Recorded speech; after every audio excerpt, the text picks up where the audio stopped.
Salamu rafiki yangu.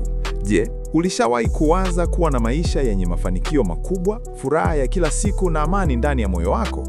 Je, unahisi wakati mwingine maisha yanakukimbiza na hujui yanakupeleka wapi? Leo nimekuletea siri rahisi sana ambayo imebadilisha maisha ya mamilioni ya watu duniani kote. Kitabu kinachoitwa Tabia 7 za watu wenye ufanisi mkubwa cha Stephen R. Covey.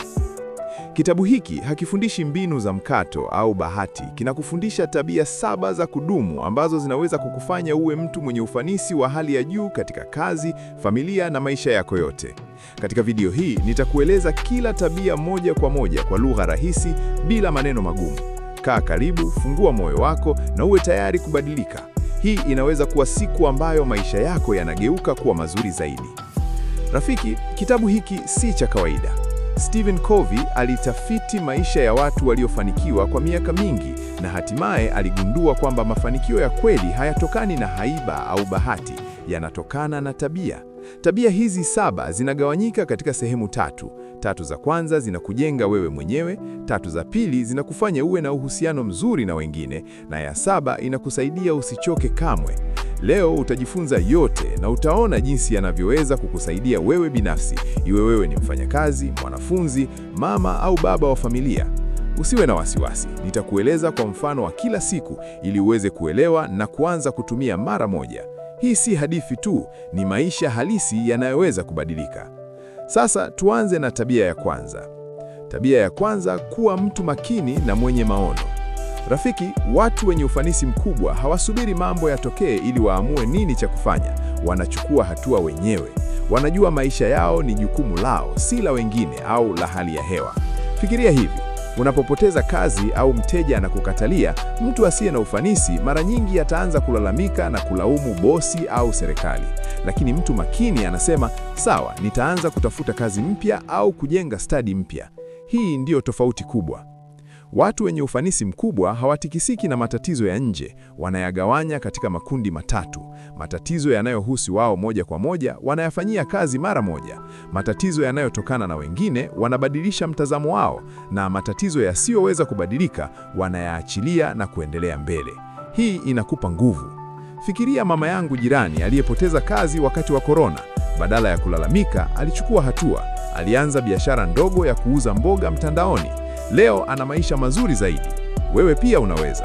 Anza leo. Acha kulalamika, andika mambo unayoweza kubadilisha na chukua hatua moja ndogo. Tabia hii inakufanya uhisi uhuru na nguvu kutoka ndani. Maisha yanakuwa yako mwenyewe. Tabia ya pili, anza na mwisho akilini yako. Sasa rafiki, kabla hujafanya chochote, anza na mwisho akilini yako. Fikiria siku ya mazishi yako. Watu watasema nini kuhusu wewe? Alikuwa mzazi mzuri, rafiki wa kweli, aliwasaidia wengine, au alikuwepo tu? Watu wenye ufanisi hufikiria maisha yao kama safari yenye lengo na kusudi fulani. Wanajenga maono yao wazi. Andika dhumuni la maisha yako. Ni nini hasa unataka kuacha duniani siku ukiondoka? Hii itakupa mwelekeo. Kila asubuhi jiulize, leo ninafanya nini kitakachonileta karibu zaidi na maono yangu? Mfano, kijana mmoja alitaka kuwa mfanyabiashara mzuri. Alifanya maono yake wazi, akaanza kufanya kazi kidogo kidogo baada ya maasa ya kazi. Leo amefanikiwa kumiliki biashara yake mwenyewe. Bila maono utaishi kama gari lisilo na dereva, utakwenda popote upepo unakuvuta. Tabia hii itakupa amani na furaha kwa sababu utajua unapoenda. Anza leo. Chukua karatasi, andika maono yako ya miaka 5 ijayo katika kazi, familia na afya. Utaona mabadiliko yanakuja haraka. Tabia ya 3, weka awali iwe awali. Rafiki, una muda mwingi lakini unautumiaje? Watu wenye ufanisi wanajua vitu muhimu kwanza. Wanayagawanya mambo katika makundi 4: muhimu na haraka kama dharura, muhimu lakini si haraka. Hii ndiyo inayoleta mafanikio ya kudumu kama kujenga uhusiano au kujifunza stadi. Haraka lakini si muhimu kama kupoteza muda kwenye mitandao, na zisizo muhimu wala haraka, kupoteza muda kwenye mitandao. Weka 90% ya muda wako kwenye vitu muhimu lakini si haraka. Hii inakuepusha na dharura kila wakati. Mfano, baba mmoja alikuwa anaenda kazini na kurudi nyumbani akiwa amechoka. Alianza kupanga wiki yake. Jumatatu na Jumanne ana wakati wa familia kama kucheza na watoto. Leo familia yake ina furaha na yeye ana nguvu zaidi. Wewe pia unaweza. Anza leo. Andika orodha ya wiki yako. Weka vitu muhimu kwanza. Tabia hii inakufanya uhisi udhibiti na inakuletea furaha kubwa kwa sababu unatimiza ndoto zako pole pole. Tabia ya 4, fikiria ushindi kwa kila upande. Sasa rafiki, tunafika kwenye tabia za pamoja. Watu wenye ufanisi mkubwa hawafikiri mimi nishinde, wewe ushinde. Wanafikiri sisi wote tushinde. Katika biashara, familia au rafiki, win-win inakuza uhusiano wa kudumu. Fikiria unanunua bidhaa na muuzaji. Badala ya kushusha bei sana na kumuumiza, mpatie bei ya haki ili nyinyi wote mfurahi. Hii inafungua milango mingi. Mfano, wafanyakazi wawili walikuwa na ugomvi kila siku. Walipobadilisha mtazamo na kufikiri win-win, walianza kushirikiana na kazi ikawa rahisi zaidi na matokeo yakaimarika. Tabia hii itakufanya uwe na amani na kukuletea marafiki wengi. Acha kushindana bila sababu. Tafuta jinsi nyinyi wote mnavyonufaika katika jambo hilo. Maisha yanakuwa mazuri zaidi. Tabia ya 7, waelewe wengine kwanza ndio nao wakuelewe. Hii ndiyo tabia ya kusikiliza kweli. Watu wengi wanazungumza tu bila kusikiliza, lakini watu wenye ufanisi husikiliza kwanza ili kuelewa. Wanatumia masikio, macho na moyo. Wanaangalia lugha ya mwili na sauti. Hawakimbilii kuhukumu haraka. Fikiria mke na mume wana ugomvi. Mume anasema wewe hunielewi, lakini kama angeanza kusikiliza bila kukatisha, angeelewa hisia za mke wake na ugomvi ungeisha haraka. Mfano wa kila siku, mtoto anarudi nyumbani akiwa na huzuni. Badala ya kutoa ushauri mara moja, sikiliza tu. Mtoto atahisi kupendwa na atakufungulia moyo. Tabia hii inaboresha mahusiano yako yote na familia, kazini na marafiki. Watu watakupenda kwa sababu unawaelewa. Jaribu leo. Wakati mtu anazungumza, sikiliza ili kuelewa kabla ya kufikiria jibu lako. Utaona tofauti kubwa. Tabia ya 6, umoja. Umoja ni nguvu. 1 jumlisha 1 si 2, inaweza kuwa 10. Watu wenye ufanisi wanashirikiana na wengine wakikubali tofauti zao na kuzitumia kuunda kitu bora zaidi. Sio kufanana, ni kukubali kila mtu ana kitu cha kuchangia kwa mwenzake. Mfano, timu ya kazi yenye watu tofauti.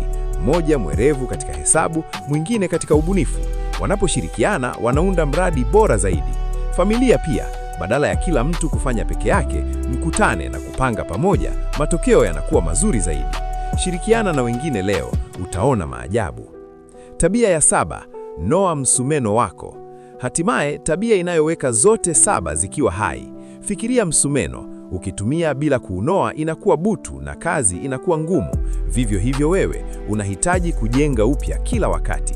Kuna maeneo 4: mwili, kula vizuri, mazoezi na kupumzika; roho, sala, kutafakari na shukrani; akili, kusoma vitabu, kujifunza; na mahusiano, kutoa wakati kwa familia na marafiki. Fanya hivi kila wiki na utakuwa na nguvu kila wakati. Mfano, mfanyakazi aliyekuwa anachoka kila siku, alianza kutembea dakika 30 kila asubuhi na kusoma kitabu kila jioni. Leo ana afya bora na maisha yenye furaha. Usisahau kujijenga wewe mwenyewe. Hii ndiyo siri ya kudumu. Rafiki, hizo ndizo tabia 7 ambazo zinaweza kubadilisha maisha yako kabisa. Sio rahisi mwanzoni, lakini zinakuwa rahisi na zinakuletea mafanikio ya kudumu. Anza na moja tu leo, labda kuwa makini au kusikiliza vizuri. Utaona mabadiliko yanakuja. Kama video hii imekugusa moyo wako au imekufundisha kitu kipya, bonyeza like sasa hivi. Subscribe channel hii ya Swahili Book Summary ili upate muhtasari wa vitabu bora zaidi kila wiki, vitabu vinavyobadilisha maisha kwa Kiswahili rahisi. Bonyeza kengele ili usikose video ijayo. Comment chini, nitafuata tabia gani kwanza na nambari yake. Shiriki video hii na familia yako, marafiki au kikundi cha WhatsApp ili tuwasaidie wengine duniani kote. Asanti kwa kutazama hadi mwisho. Wewe ni muhimu sana. Tuonane katika video ijayo. Mungu akubariki.